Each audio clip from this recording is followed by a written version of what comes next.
welcome back. We now start with chapter 4.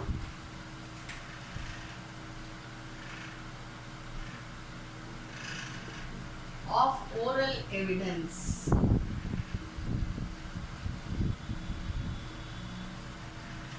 What is oral evidence? Whichever is given orally. Okay, now we go to further, we go on with this. But for now, you just remember oral evidence means whatever is given orally, by mouth. Okay, so proof of facts by oral evidence. Section 59.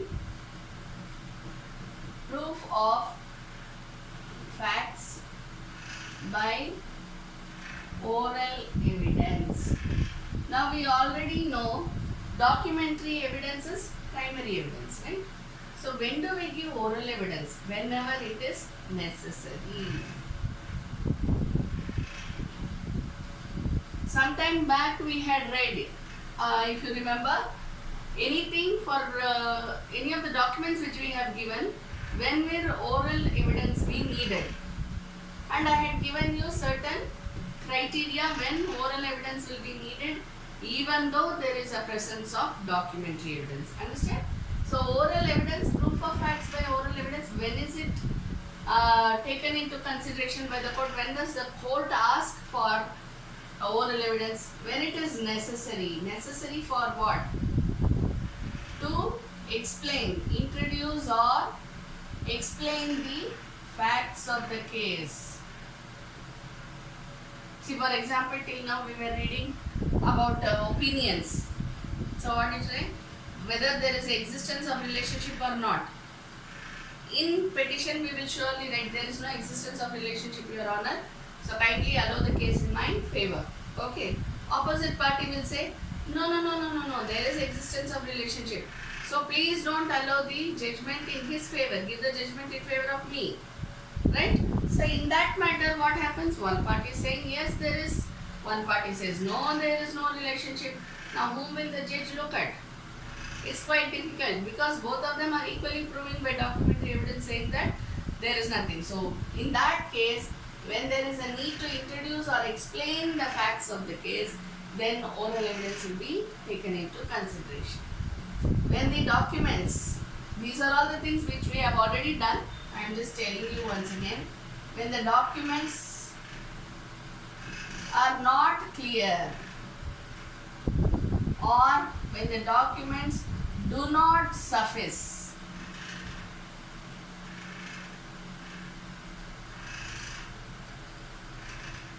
or when the terms in the documents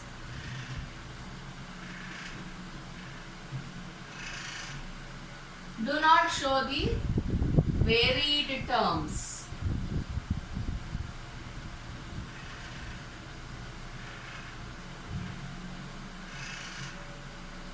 Okay, there are instances. When it is absolutely necessary, only the court will take oral evidence. But if we are just going to say, see, if you, I'll just give you a very small example. When we are giving the examination in chief, earlier what we used to do was, we used to conduct the examination in chief by asking the questions to the petitioner or the questions to the respondent in examination in chief. But nowadays we give it as affidavit, examination in chief by way of affidavit. Right? Why? Because again and again we will be telling the same thing. Whatever is written in the petition, the same thing will be.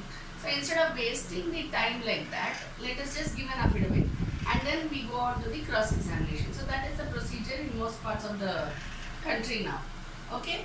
So whenever it is necessary, only the oral evidence will be taken. When will it become? Introduce or explain the facts of the case. When the documents are not clear in the sense it may be tampered. We have already done all this. It may be tampered, it may be smudged, handwriting may be very illegible. Some of the documents may be torn that you don't know what is written over there, right? So there are so many instances like this when the documents are not clear. Probably one particular page is missing. So when we are practicing, we get to know so many such instances. So you can write down all those instances here. There's nothing wrong in that. Okay? Then we go to documents which do not suffice. Suffice what? It doesn't sufficiently explain the facts of the case. Facts in issue or relevant fact. It does not sufficiently address the facts in issue or relevant facts. If I say there is a contract, probably the contract is half done. Maybe I say there is a gift deed, but it is not at all registered. Unregistered gift deed is not at all valid in law, right? So I should be in a position to prove that before I gave the gift deed to the other person, there happened something, therefore it was not registered. So even though he is the donee and he has signed on the gift deed, it is not a registered document, therefore it is not a valid gift deed, right? So the documents do not suffice. The other party who has filed the case saying that, oh, according to the gift deed, I am the donee, I am the absolute owner. Okay, but then I have to come in to explain that I did not get it registered and gift deed is compulsorily registrable. Even though I have signed and the donee has signed, but still it is not suffice to tell the facts in issue or relevant facts. Understand? The terms in documents do not show the varied terms. Suppose there has been an oral term, oral variation. Variation of terms orally. I think that will be better put. Variation of terms orally. Or in that case, the varied terms have not been put into paper. Or the paper in which the varied terms have been put in is not to be found. In that case, oral evidence will take precedence. Understand? The judge will ask for oral evidence of the same along with the documentary evidence.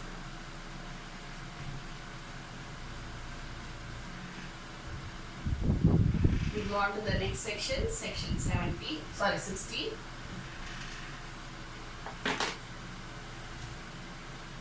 Section 60. Oral evidence must be direct. Oral evidence must be direct. Direct in what way? The witnesses should be direct witnesses.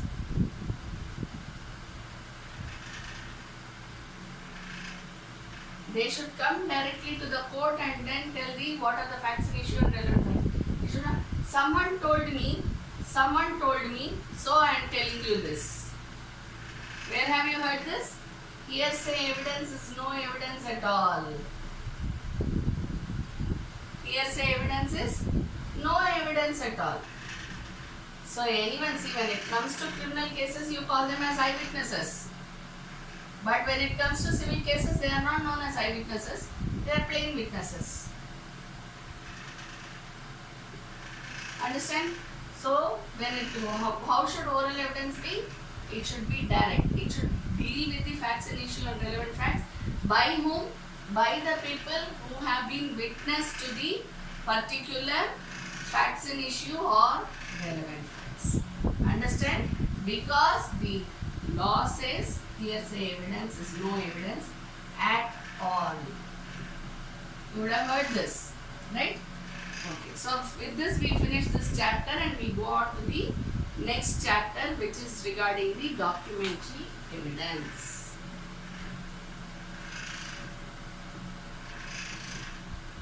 Chapter 5.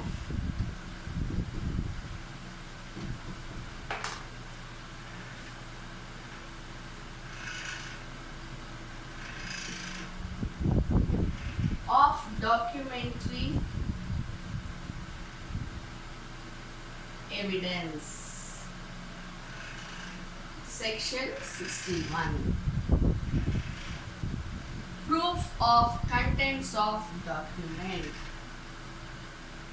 Proof of contents of documents.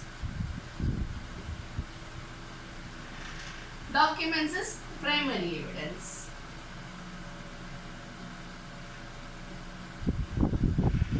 So how will it be taken up? It will be taken up as the primary proof of facts in issue and oblique or relevant facts. So how will it be taken? It will be taken as a primary proof. Primary means what? The basic proof. The important proof. When I produce the document, automatically the judge will know that I have a case on merits. At least he will presume that I have a case on merits. So therefore that becomes the primary proof. And what is the proof of contents? The very fact that it is proved by documents. The contents are given in a document. That itself is sufficient to prove that it is a primary proof. Understand? We go to the next section, section 62, which speaks about primary evidence.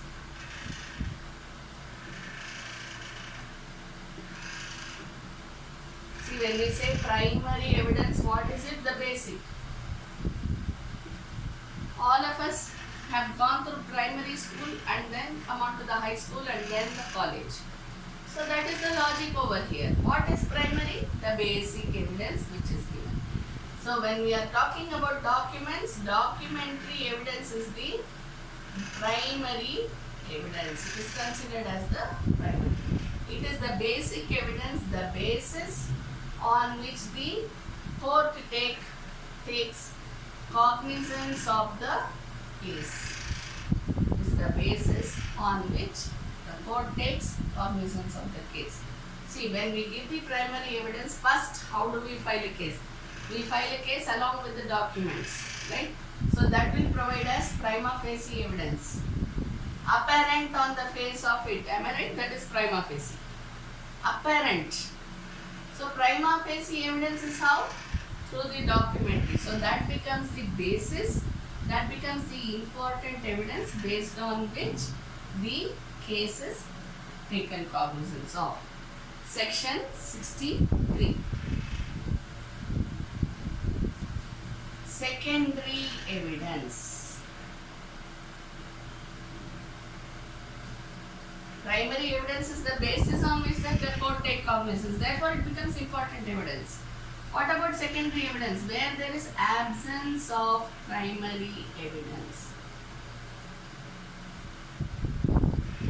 Now, when there is absence of primary evidence, just imagine how will the court take cognizance of the case. I am not talking about that type of absence. When we are talking about absence of enough proof in the primary evidence. When there is lack of enough proof in the primary evidence. See, for the purpose of prima facie, the documents are primary. But when it comes to further questionings, the document is not sufficient. Therefore, we come to secondary evidence. That's why we call oral evidence as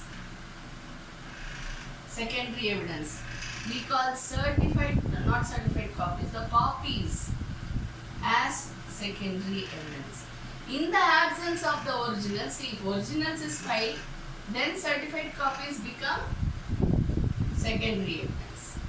But if originals are not filed, then certified copies become primary evidence. So there is a little bit of confusion over there which you have to deal with. Clear?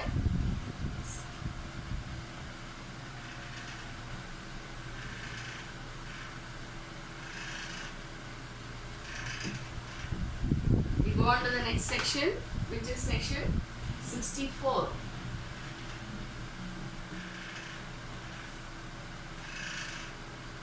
Proof of documents by primary evidence. This is what we dealt with just now.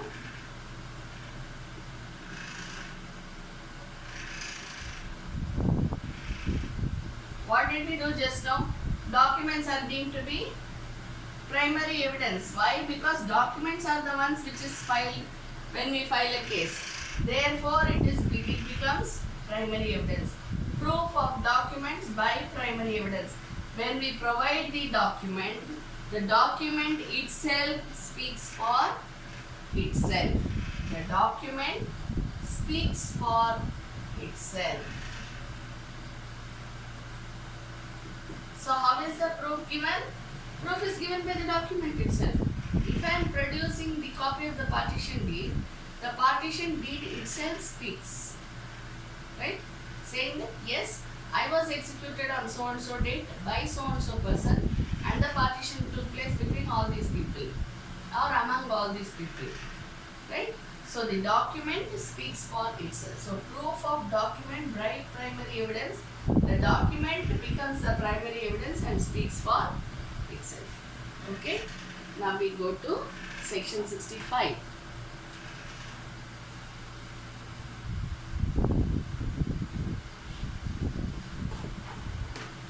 Section 65 talks about cases in which secondary evidence relating to documents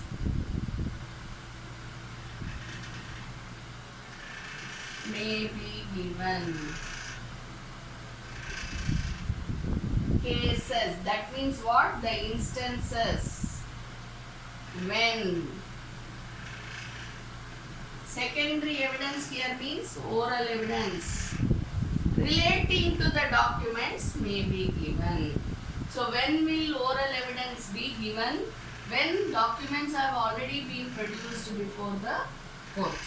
Now let us go on to the specific instances when it is given. Okay?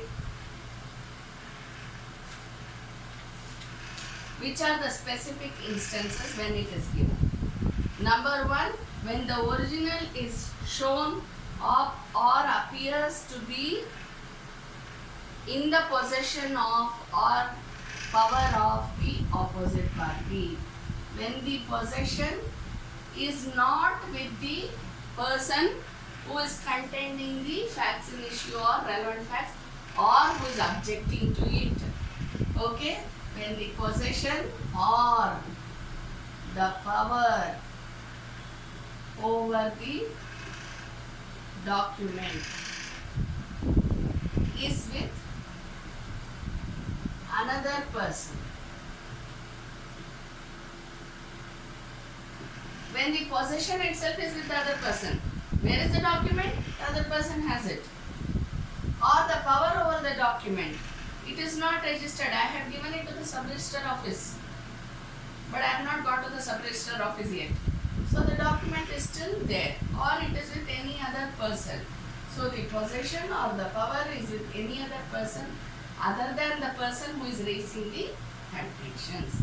In this case, the oral evidence will be taken in support of the documents which have not been produced. Number 2. When the existence, condition or contents of the original has been proved to be admitted in writing by the person against whom it is proved or by his representative in interest, where the existence, condition or contents have been proved against a person. It has been the existence, condition or contents of the document, original document, has been proved as far as one party is concerned. But what about the other party? Right? So when the existence, condition or contents of the original have been proved to be admitted in writing. Admitted in writing is by way of document. By the person against whom it is proved or by his representative in interest. One person, suppose the plaintiff says there is no partition deed, Your Honor. Just like that the other party, that is the defendant, has taken away his share. There has absolutely been no partition deed at all. But the other party says, no. See the partition deed. Look at this partition deed. It has been executed. And my name is there in that. You understand? So when the plaintiff says there is no document at all, Your Honor. But the other party says, no, document is there. The existence, condition or contents of the original document has been proved against one party. Understand? In that case also oral evidence shall be taken upon the document. Then the third instance, when the original has been destroyed or lost. Mind you, original has been destroyed or lost. When the original has been destroyed or lost, or when the party offering evidence of its content cannot, for any other reason not arising from his own default or neglect, produce it in reasonable time. It is either destroyed or lost, or he cannot produce. Why he cannot produce? It is destroyed or lost, simple English.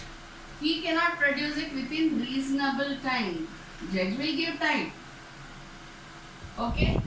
I will tell Your Honor, I will give it to you by the next date of hearing. Judge will say okay. But he cannot produce within a reasonable time. Why he cannot? It is not because of his default or neglect.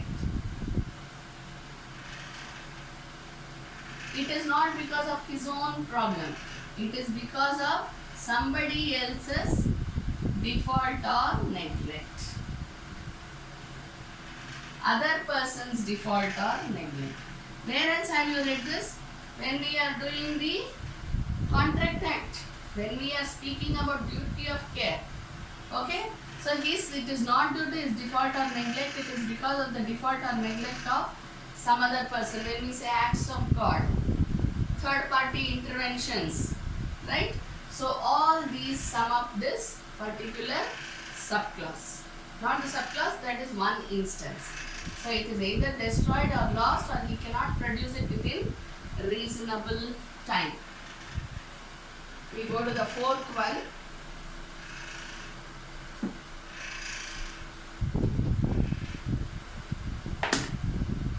Which is the fourth instance. When the original is of such a nature as not to be easily movable. It is not easily movable. When it is very voluminous. The book itself is so thick, so fat, that it cannot be moved easily. It can be books of accounts. It can be any novel. There is no such big novel, I am just giving you an example. Or it can be a very big title paper. Okay? The mother deed and all the other title sheets which are there, it amounts to such a thick book. So it cannot be moved around very easily. Understand? So in that case, or it can be some movable goods which are voluminous. Some machinery which has to be produced, it cannot be produced. If I have to produce a sword, I can produce. If I have to produce an iron rod in a criminal case, I can produce. But if it is some machinery or a tractor, can I bring the tractor to the court? No.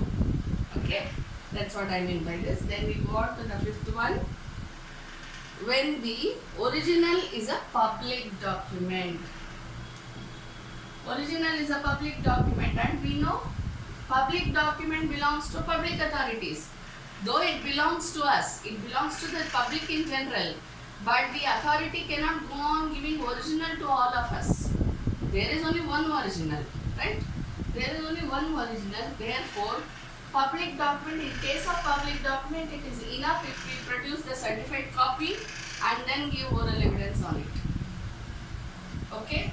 Then the sixth one. When the original is a document of which a certified copy is permitted under this Act. When a certified copy is permitted under this Act. Or by any other law in force in India to be given in evidence. Under this Act or any other law for the time being in force in India. So, see, for example, this public document, originals cannot be given to everyone. Therefore, certified copy shall be taken as the primary evidence. Understand? So, when certified copy can be produced instead of the original, which is provided under this act or under any other law for the time being in force, then certified copy shall be produced as an evidence. And then secondary evidence shall be oral evidence on that. Okay, then you have the seventh point, which says when the originals consist of numerous accounts.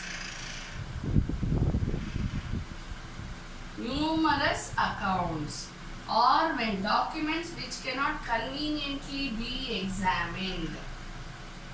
Cannot be conveniently be examined in the court.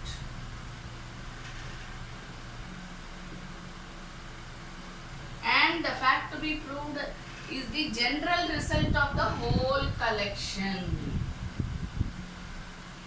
See, it is too numerous. Okay? Or because it is so much, the court cannot go through each and everything that has happened. So what we do, we usually give only the highlighted part to the court, if you remember. Right? If you can just think what you have done in your cases. We will only be highlighting whatever is necessary and will be giving the particular pages or the particular sheets to the court. Right? So then oral evidence shall be taken up as secondary evidence for all this. Then see, this is what we have to learn in section 65. So these are all the instances which you should keep in mind and then prove. Either it can be a certified copy which acts as the secondary evidence, sorry, or it can be the oral evidence which acts as the secondary evidence. This is what you have to remember in section 65. Okay, thank you.